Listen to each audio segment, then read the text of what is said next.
अस्सलाम वालेकुम dear students. आज का लेक्चर है वही prose writers, the continuation of the prose lectures. In the first few lectures we have discussed Francis Bacon and Richard Hooker. So in this lectures we are going to talk about Sir Philip Sidney as a prose writer. As we know that कि sir Philip Sidney जो था उसने poetry में भी अपना काम किया था and he wrote many things. Although he was not a very good poet and prose writer, but he has a very good place because he was a kind of a very good gentleman in terms of जब भी हम बात करते हैं सो वही जो एक gentleman की एग्जांपल्स पेश की जाती हैं, जैसे कि फेरी क्वीन में हमें मिलते हैं कि एक नोबल मैन था, एक जेंटलमैन था, एक नाइट था, एक ऑनरेबल इंसान था. तो he was a complete epitome of a very gentle knight, a very good knight, a very good person. और उसके बारे में बहुत सारी चीज़ें इसके हवाले से है, लेकिन आज हमने क्या करना है, आज हमने सर फिलिप सिडनी की वही उसकी प्रोज राइटिंग हमने डिस्कस करनी है. और क्योंकि ये एज जो था ये काफ़ी वंडरफुल एज था and there are many other writers कि जिनको अगर हम पढ़ेंगे इसी लेक्चर्स में हमने पढ़ना है तो उनको भी हम नोटिस करेंगे और सर फिलिप सिडनी के वर्क को भी हमने देखना है. बाकी जितने भी राइटर्स हैं including Sidney, they are all wonderful as I said, लेकिन उनका जो स्टैंडर्ड है प्रोज राइटिंग में वो फ्रांसिस बेकन और रिचर्ड हुकर से काफ़ी लो है. उनकी जो टेक्निक्स के उनके हवाले से उनकी जो सोच थी, personally they were very personally Philip Sidney is a very good man, जो मैंने पहले एक्सप्लेन कर लिया. तो फिलिप सिडनी की जो पैदाइश थी वो 1554 में हुई and 1586 was the year when his life ended. So he has already been considered as a poet and is quite well known by his prose work. उसने एक prose work लिखा था, उसका नाम था Arcadia. So it was a pastoral romance. Pastoral romance, ये एक romance था और ये फिलिप सिडनी ने अपनी सिस्टर पैम ब्रूक उसके लिए ये सब कुछ लिखा था. क्योंकि आर्केडिया जो था written about the same time जब जॉन लीली ने यूफिज़म को लिखा था और यूफीज़ को उसने डिस्कस किया था. लेकिन ये Arcadia after the death of the Philip Sidney तब पब्लिश हो गया था. और ये पेस्टोरल रोमांस था जिसमें Sidney as a pastime it is a pastime pastoral romance अपनी एक ऐसे टाइम का वो जिक्र करता है, मतलब as free time to entertain his sister. सिर्फ और सिर्फ इसमें अपनी बहन को, वो सिस्टर को जिसका नाम था पैम ब्रोक, उसको एंटरटेन करने के लिए वो ये आर्केडिया लिखता है और उसको अपनी काउंटलेस ऑफ पैम ब्रोक उसका कम्प्लीटली नाम था. And it is a fascinating story. This Arcadia it is a fascinating fantastic and fantastic story. It is a fantastic story of king and queen. ये बहुत ही खूबसूरत है, किंग, क्वीन, प्रिंसेस और इसके अलावा a land of enchanting pastoral beauty. So जो ये word था, he is talking about the Greek Arcadia is a very paradise on earth. So it is a land, a paradise. It is a Greek word and it means that a paradise on earth. तो इसका ये मतलब था paradise on earth. और in this utopia यहाँ पर एक जो चीज़ें हमें यहाँ पर देखने को मिलती हैं, जो लैंड और जो डिस्क्रिप्शंस वो हमें देता है वो यूटोपिया है. And utopia means the land where everything is perfect in a perfect form, where there is no worries, there is no sadness, there is no injustice and everyone is happy. So this kind of a land is called utopia. So यहाँ पर वो highest ideal of, यहाँ पर वो जो चीज़ें present करने की कोशिश कर रहे हैं, तो highest ideal of love, highest ideal of friendship, इसके अलावा लव के अलावा फ्रेंडशिप, और फ्रेंडशिप से ज़्यादा अगर हम देख लें एक और थीम देखते हैं यहाँ पर, हाईएस्ट आइडियल ऑफ करेज, और करेज के अलावा द नाइटली कर्टसी, जो because he himself was a very gentle knight, and so the courtesy, the knightly courtesy is talking about in this Arcadia as well. So he has a kind of honor. So ये वो सारी चीज़ें थी जो that arrest the attention of the people. So once again ये उसी time लिखी गई थी जब जॉन रीले ने यूफियस लिखा था, लेकिन इसका जो स्टाइल था ये यूफियज़म से डिफरेंट था। इसमें पैथेटिक फैलेसी आती है यहाँ पर एंड में भी इसको जिस तरह से हम उसको यूफियज़म कहते थे, इसको हम आर्केडिनिज्म कह सकते हैं, बिकॉज जो स्टाइल था इसका ये हाईली पोएटिक था। although it is a prose work, but the style is highly poetic था। और इस तरह से जो फ्रांसिस बेकन जो था उसको हम कहते the father of English pros, and for him the French writer Montesquieu was the person from whom he inspired, and he was the person of the father of prose overall. So the father of English prose is Francis Bacon. तो यहाँ पर जो था उससे पहले ये Sydney आता है, तो सिडनी का जो पोइटिक स्टाइल था वो प्रोज जो था वो पोइटिक स्टाइल में था, and the poetry being heightened by extra refinement और there are a lot of figure of speech used, and जिसकी वजह से इसमें पैथेटिक फैलेसी पैदा हो जाती है। There is a pathetic fallacy यहाँ पर उसमें पाई जाती है यूफिज़म में। सो यूफिज़म जो था वो सिडनी का बहुत ही खूबसूरत एक प्रोज वर्क था, और जिसकी वजह से he was considered to be the prose writer.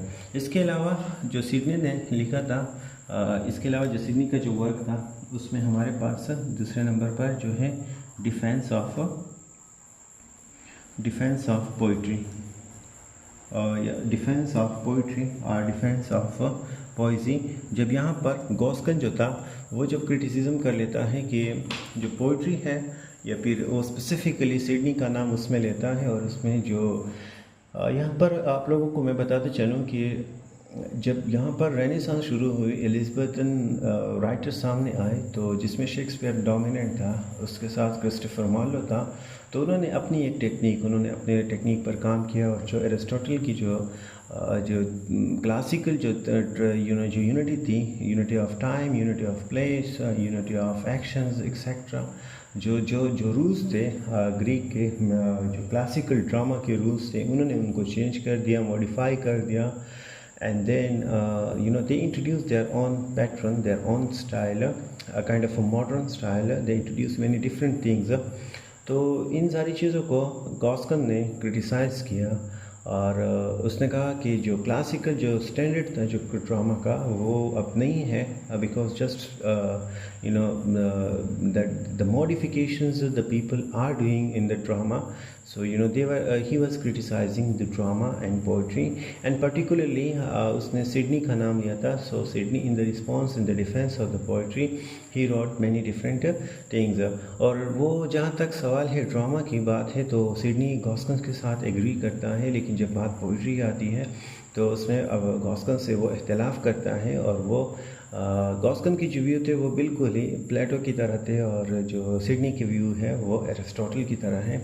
और वो यहाँ पर कहता है कि पोइट्री जो है वो सिर्फ पैसिव सोल को क्रिएट नहीं कर सकता. अगर हम फ़लसफ़े की बात करते हैं तो फ़लसफ़े का सब्जेक्ट जो है वो ड्राई है, और मोस्टली लोगों को समझ में नहीं आ सकता, और अगर आ भी जाए तो इंसान को काफ़ी देर के बाद समझ आती है फ़लसफ़े की, जो फ़लसफ़ा का जो असल मकसद है.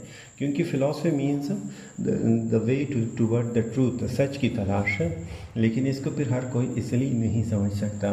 लेकिन यहाँ पर अगर हम पोइट्री की बात करते हैं तो पोइट्री इंस्ट्रक्शन हमें देती हैं, और इंस्ट्रक्शन के साथ साथ इन अ वे ऑफ प्लेजर, ये हमें प्लेजर्स देती हैं. So poetry work more faster, poetry works faster than the philosophy.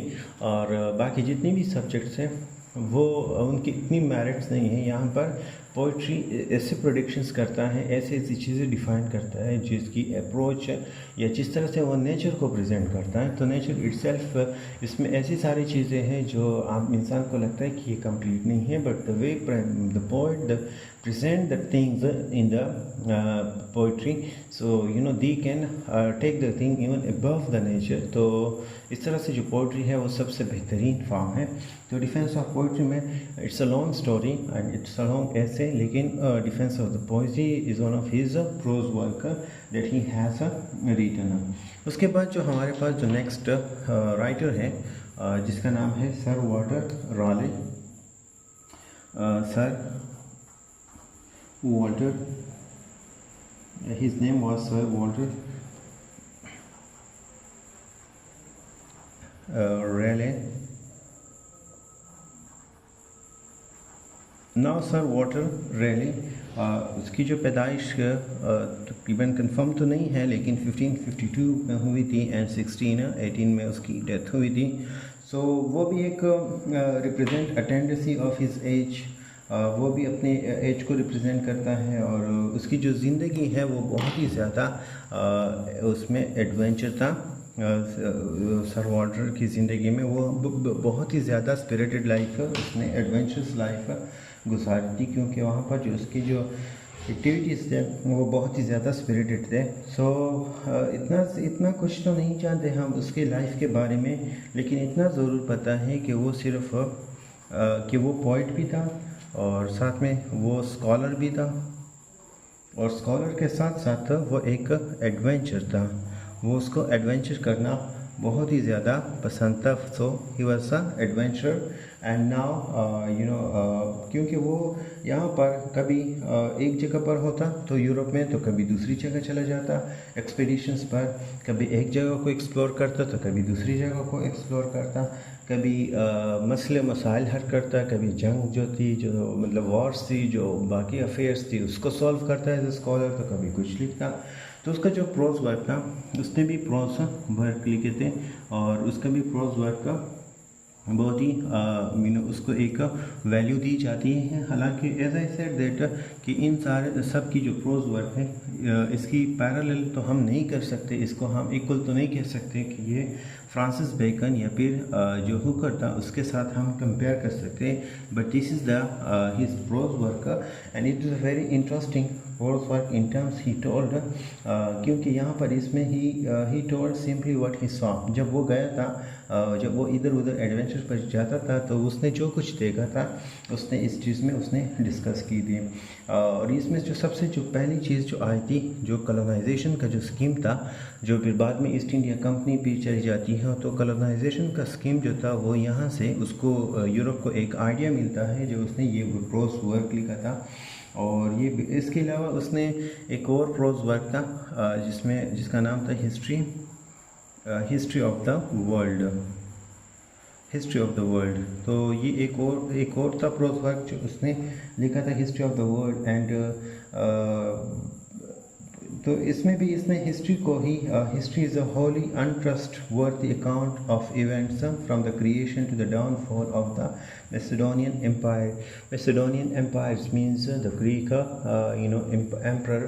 So history में बहुत सारे इवेंट्स हुए थे, अप्स एंड डाउन्स आते हैं, क्योंकि अगर हम इंग्लिश की तारीख को शुरू करते हैं तो फिर हम ग्रीक में जाएंगे और एथेंस में जाएंगे, और एथेंस के अलावा जहाँ से अलेक्जेंडर की शुरुआत होती है, और मैसेडोनिया पर जाएंगे जहाँ पर अलेक्जेंडर था, सुकरात था और एरिस्टोटल था, प्लेटो था, वहाँ पर ये सब वहाँ पर ही थे, और जहाँ पर डेमोक्रेसी की बुनियाद वहाँ पर उन्होंने रखी थी।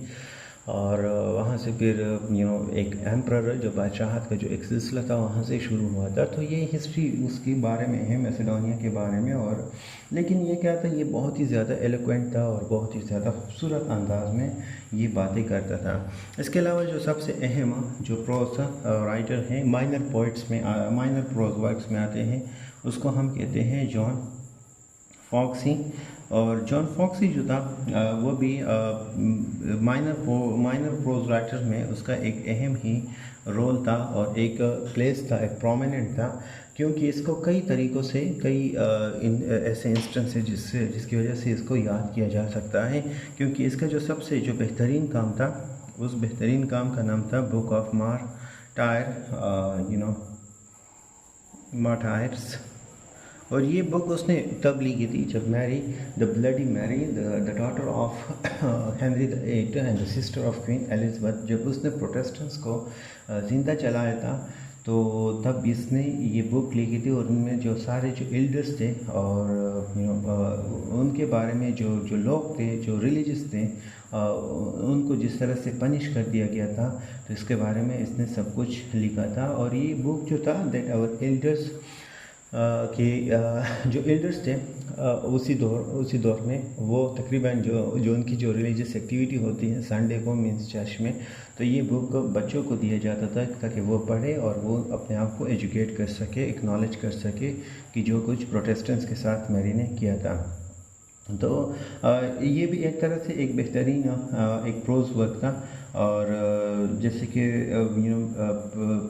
क्योंकि यहाँ पर Foxe had been driven out of the England by Marian persecution, जो इसको भी निकाल दिया गया था क्योंकि वहाँ पर मैरी की जो परसिक्यूशंस थी वो हो रही थी। सो वो इधर उधर ही was wandering here and there, but इसकी जो डिलीजेंट लाइफ थी on the continent, he convinced the idea of writing a history of the persecution of the church from the earliest day to his own. So इसने ये काम कर दिया था। इसके अलावा जो बाकी जो फिर हमारे पास प्रोज राइटर है उसमें एक का नाम आता है कैडमन, एक का नाम है हमारे पास कैडमन एंड उसके साथ साथ नॉक्स का भी जिक्र होता है। कैडमन प्लस नॉक्स, ये टू हिस्टोरियंस थे। This were the two historians, they were the two historians and but यहाँ पर अगर हम William Camden and George Knox की बात करते हैं, so they stand out prominently amongst the numeral historical writer of the age, क्योंकि कैडमन का जो था उसने एक वर्क लिखा था जिसका नाम था Britannia. So Britannia means the Britain के है, ब्रिटेन रिलेटेड जो चीज़ें थी 1586 में उसने ये वर्क लिखा था and it is a monumental work. ये एक बहुत ही खूबसूरत मोनूमेंटल वर्क था which mark the beginning of the true जो एक रिसर्च का जो सिलसिला था in the field of it started it is the way it is the way to start research in the field of history. तो history में एक research का जो एक सिलसिला था वो यहाँ से शुरू होता है। और क्योंकि इस तरह से ये जो था ये एक ही बहुत ही खूबसूरत और मोनूमेंटल वर्क था। इसके अलावा कैडमन का जो दूसरा वर्क था उसको हम कहते हैं एनल्स ऑफ क्वीन एलिज़ाबेथ। सो ये भी एक वर्क ही है। और जिस तरह से जॉन फॉक्स की अगर हम बात करते हैं तो जॉन फॉक्स वो एक रिफॉर्मर था। ही वाज अ रिफॉर्मर, वो एक रिफॉर्मर था। और रिफॉर्मर के साथ साथ उसने हिस्ट्री लिखी थी, history of reformation. John Foxe ने जो काम किया था उसको हम कहते हैं हिस्ट्री ऑफ रिफॉर्मेशन। तो उसने रिफॉर्मेशन में काम किया था और रिफॉर्मेशन लिखी थी। Reformation in England, not in England, in Scotland. उसने स्कॉटलैंड में रिफॉर्मेशन का आगाज़ किया था। सो इसमें बहुत सारे पार्ट जो थे, ये नैरेटिव पर्सनल था, एग्रेसिव था और यहाँ तक कि इसमें ऑटोबायोग्राफिकल पार्ट्स भी मौजूद थे और इसमें एक रियरली लिटरेरी पावर था। सो यहाँ पर जो है या उसने मैरी क्वीन ऑफ स्कॉट के जो फिर जोकोबियन जो किंग जेम्स था उसकी माँ भी बन जाती है। उसकी माँ होती है किंग जेम्स फर्स्ट की, जो इंग्लैंड क्वीन एलिज़ाबेथ के बाद आता है मैरी द स्कॉट। तो ये है। तो यहाँ पर जो लास्ट वन है हमारे पास उसको हम कहते हैं थॉमस नॉर्थ। ये भी हमारे पास एक प्रोज वर्क राइटर था, लेकिन इसको हम ट्रांसलेटर कह सकते हैं। और इसकी जो पैदाइश थी तकरीबन 1535 से लेकर 1601 तक थी। और यहाँ तक इसने जो कुछ लिखा था, जो करेक्टर्स इसने अपने ट्रांसलेशन में लेकर आया था, actually it was he from whom Shakespeare has taken his character. तो इसका जो वर्क था, इस वर्क को हम कहते हैं द